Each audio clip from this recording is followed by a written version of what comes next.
उद्धव ठाकरे थोड्याच वेळात रायगड दौऱ्यासाठी रवाना होणार आहेत। उद्धव ठाकरेंचा आजपासून 2 दिवस रायगड दौरा आहे। आज आणि उद्या उद्धव ठाकरेंच्या 6 सभा या रायगडमध्ये होणार आहे। ठाकरेंची दुपारी 3 वाजता अलिबागमध्ये सभा होणार आहे आणि संध्याकाळी 6 वाजता रोह्यामध्ये सभा होणार आहे।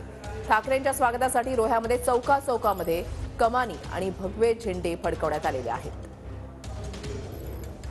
तरी दोन दृश्य आपण पाहतोय। उद्धव ठाकरेंचा आजपासून 2 दिवस रायगड दौरा जो आहे तो सुरू होतील। थोड्याच वेळात ते मातोश्रीवरून निघतील आणि रायगडमध्ये आज ठाकरेंची सभा होत असल्यामुळे ठिकठिकाणी कार्यकर्त्यांचा जल्लोष जो आहे, उत्साह जो आहे तो पाहायला मिळतोय। भगवे झेंडे लावण्यात आलेले आहेत। निवृत्ती बाबर आमचे प्रतिनिधी आमच्या सोबत आहेत, अधिक माहिती जाणून घेणार आहोत। निवृत्ती, 2 दिवसाच्या रायगड दौऱ्यावर असतील उद्धव ठाकरे, दौऱ्याचं स्वरूप कसं असेल?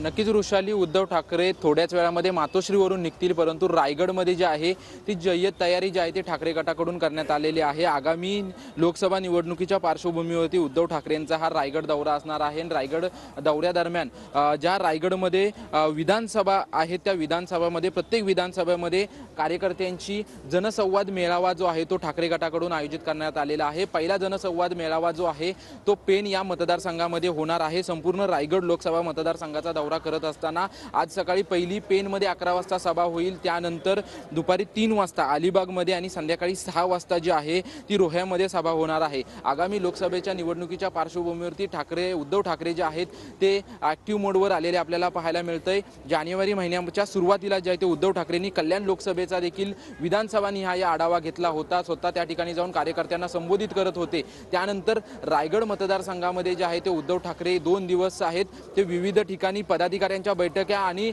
मोठमोठे मेळावे जे आहेत ते मेळावे पार पडणार आहेत। आणि आपण पाहतोय की जी पहिला मेळावा जो आहे उद्धव ठाकरेंचा तो पेण मतदारसंघामध्ये पार पडणार आहे। या ठिकाणी पाहतोय की जय्यत तयारी जी आहे ती ठाकरे गटाकडून करण्यात येत आहे। हा रायगड लोकसभा मतदारसंघामधून जे आहे ते माजी केंद्रीय मंत्री आनंद गीते यांना ठाकरे गटाकडून उमेदवारी मिळण्याची शक्यता आहे। त्या दृष्टीने उद्धव ठाकरे जे आहे ते त्यांच्यासाठी ठिकठिकाणी सभा घेताना आपल्याला पाहायला मिळतात। ठाकरे गटाकडून जय्यत तयारी जी आहे ती तयारी केलेली आपल्याला चित्र पाहायला मिळते। नक्कीच धन्यवाद निवृत्ती दिलेल्या सविस्तर माहितीसाठी। अपडेट सातत्याने जाणून घेणार आहोत। तर उद्धव